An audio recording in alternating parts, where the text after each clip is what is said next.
Well, good morning. This morning we read from Romans 11, verse 11 to 32.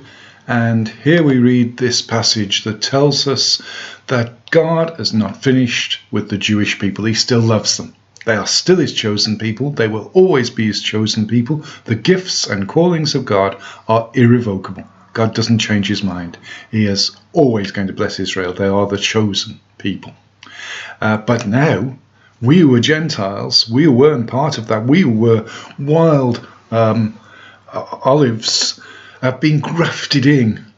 We can draw that same strength, that same blessing from the history of the patriarchs. We also become spiritually children of Abraham, and we can draw all of that strength from the root.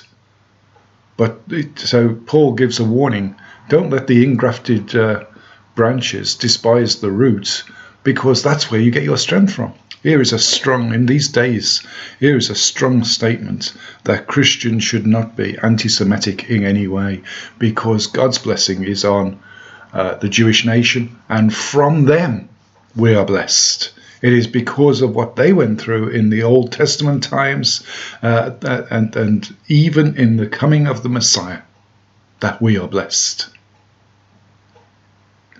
And one day, God is going to again bless the Jewish people. All Israel will be saved.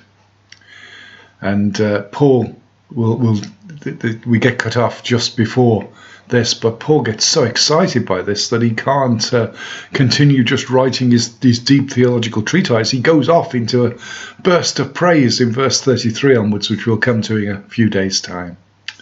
But here's the blessing for us now.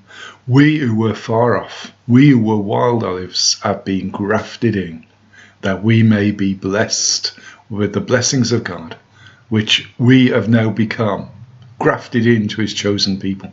And as we take our roots, and as we get closer, and as we draw strength from all of God's blessings over time, that once were just for his chosen people Israel, we as new chosen people are grafted in along with them to receive God's blessings.